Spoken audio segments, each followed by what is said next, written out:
Quali sono le nostre più profonde paure? Cosa ci spaventa così tanto da terrorizzarci?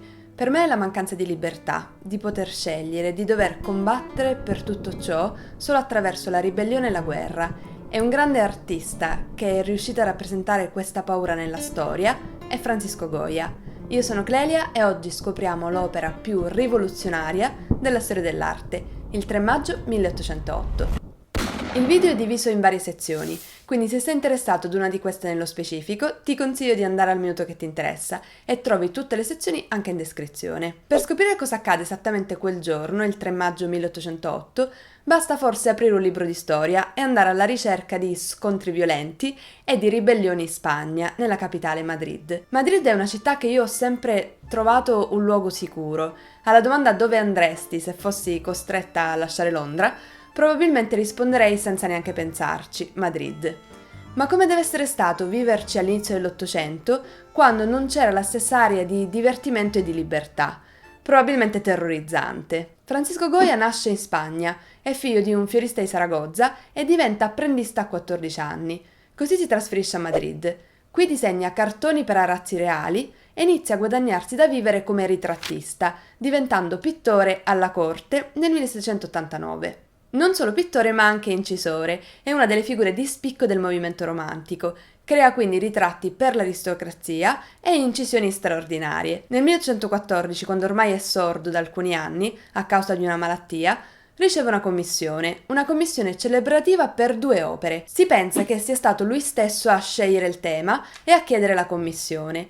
In ogni caso deve raccontare dell'insurrezione spagnola contro i francesi, avvenuta 6 anni prima, nel 1808. I fondi per dipingere arrivano direttamente dal re di Spagna, Ferdinando VII, da poco tornato al trono. E Goya è la persona giusta per poter raccontare i fatti iniziati il 2 maggio 1808. Il primo dipinto prende il titolo dal primo giorno di insurrezioni e mostra una folla nella zona di Puerta del Sol a Madrid.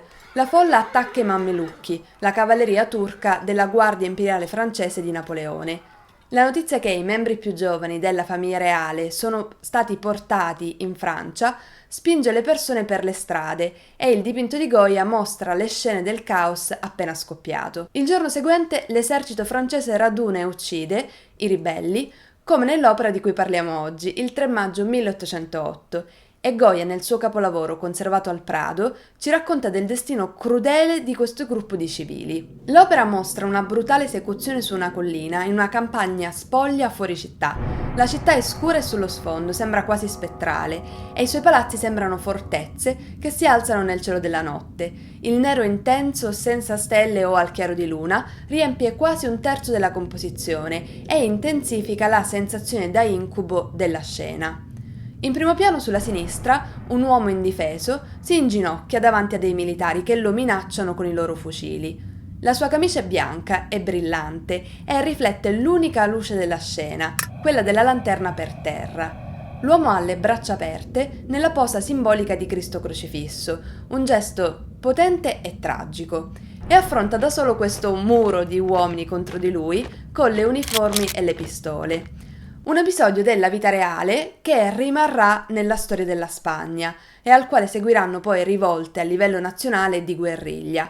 In questo dipinto Goya non solo ha creato un tributo al coraggio dei ribelli spagnoli, ma ha anche creato un'immagine rivoluzionaria dell'effetto della guerra.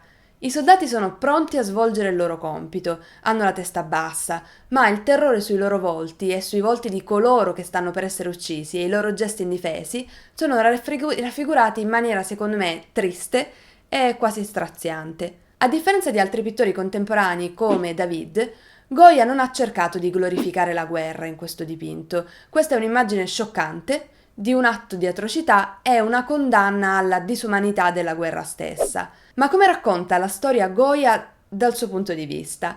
Facciamo un passo indietro. In questo periodo 2 sono i grandi movimenti dell'arte. Da una parte c'è la costruzione dell'opera attraverso la linea per il neoclassicismo, con artisti come David, e dall'altra l'utilizzo estremo del colore per il romanticismo, con artisti come Delacroix. E Goya è un romantico, nel senso artistico del termine ovviamente. Il tema principale delle opere di questo periodo sono le emozioni. Gli artisti romantici si allontanano dai concetti di logico e di razionale ed esprimono sentimenti che prima venivano lasciati quasi da parte. Il movimento, il colore e il dramma diventano il centro delle loro opere e il loro è un universo fatto di emozioni estreme, quindi orrore e violenza. Goya non è un tipo tranquillo, al contrario ammira i grandi dipinti di artisti spagnoli come Velázquez e sviluppa un suo stile del tutto innovativo. Nei suoi ritratti il carattere dei personaggi viene spesso messo molto in risalto, anche rischiando a volte di offendere, e il suo spirito ironico non manca neanche nel 3 maggio 1808. Prende un'opera di un suo contemporaneo, già famosa, Il giuramento degli Orazzi di David, del 1784, e ne ripropone la composizione in uno stile completamente diverso. Le braccia dei tre fratelli nell'opera di David, pronti a combattere per Roma, diventano le armi dei soldati francesi, e le braccia alzate del padre diventano quelle dell'uomo ribelle pronto per il suo destino. La composizione dell'opera di Goya aumenta il senso di terrore. Ordinati in diagonale a destra ci sono i soldati che formano una barriera impenetrabile. Di fronte a loro c'è l'eroica figura centrale e tutti i suoi compatrioti che sono in ginocchio e una lunga fila di condannati che subito dopo verranno giustiziati. I colori di Goya sono tenui e cupi ma molto caldi. Ci sono macchie di ombre e i dettagli non sono precisi. L'attenzione è sull'uomo con la camicia bianca e su quello che sta per succedergli, un momento che purtroppo diventa inevitabile. Il punto focale del dipinto è l'uomo inginocchiato, che sta per essere colpito, tenendo le braccia in una posa che ricorda appunto la crocifissione di Cristo. C'è anche una ferita simile alla stigmate di Cristo sulla sua mano destra. Non solo si pone quindi come se fosse una sorta di crocifissione, ma indossa anche i colori giallo e bianco che sono il simbolo del Papa. La sua camicia bianca e i pantaloni chiari sembrano quasi emettere luce. In realtà riflettono quella della lanterna per terra di fronte a lui. Goya lo ha reso più grande di quanto sarebbe stato nella realtà, per dare un effetto ancora più drammatico alla scena. Alcuni studiosi infatti hanno calcolato che se si fosse alzato in piedi sarebbe stato molto più alto e massiccio dei soldati francesi che sono di fronte a lui. Il cielo è buio pesto, quindi l'unica fonte di luce nel dipinto è l'enorme lanterna per terra di fronte ai soldati. Illumina i condannati come se fossero su un palcoscenico e segna una chiara linea di separazione tra i militari e gli uomini che devono essere giustiziati. Nell'iconografia classica della storia dell'arte, ad esempio in Caravaggio, la luce è sempre stata usata come simbolo di Dio e delle azioni miracolose. In questo caso però purtroppo neanche un miracolo potrà aiutare questi uomini. Sulla sinistra, fra i ribelli che stanno per essere giustiziati, c'è anche un monaco. Sta stringendo le mani per la sua ultima preghiera.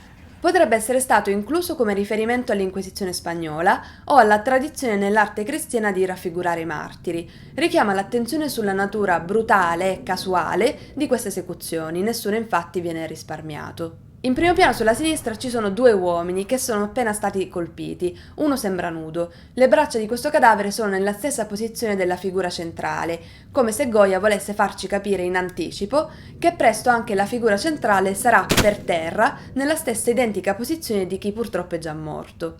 I soldati francesi sono schierati tutti nella stessa posizione e sono così vicini che si sono fusi in un unico gruppo e hanno perso ognuno la sua identità individuale. I loro volti sono in ombra e sono nascosti dai loro cappelli.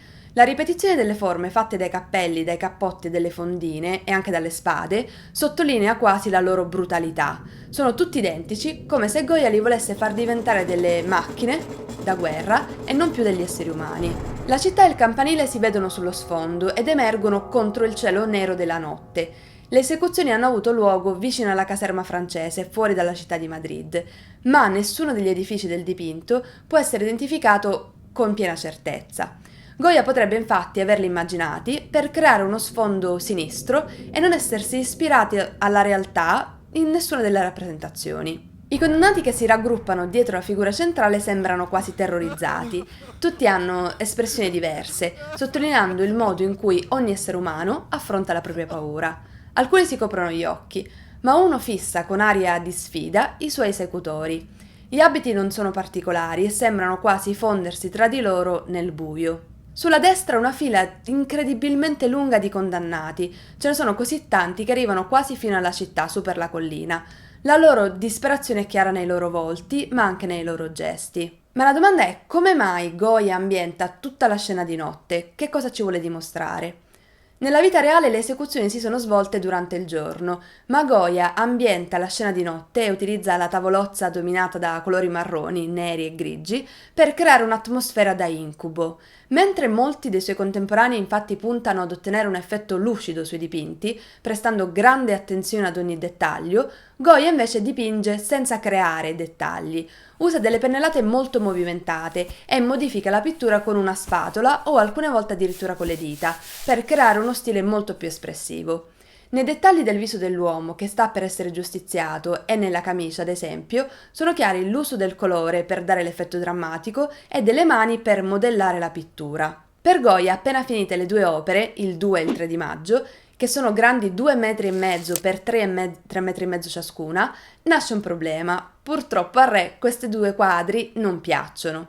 Per diverse ragioni. Numero 1. Goya è una delle figure più importanti del movimento romantico, mentre il re Ferdinando preferisce di gran lunga le opere stile neoclassico. Poi bisogna considerare che il re è tornato al trono da poco e non è per niente entusiasta di nessuna delle opere che ricordano i giorni in cui la sua autorità viene stata messa in discussione dal nemico, anche se il popolo in un certo senso si era ribellato per lui. Cosa succede quindi ai due quadri? Vengono conservati nel Museo del Prado senza essere mostrati per quasi 40 anni, ma rimangono di proprietà della monarchia. In una sola occasione lasciano il museo e l'evento si rivela un mezzo disastro. Mentre vengono spostate da Madrid a Siviglia, durante la guerra civile spagnola, le due opere finiscono in un incidente stradale che le danneggia parzialmente.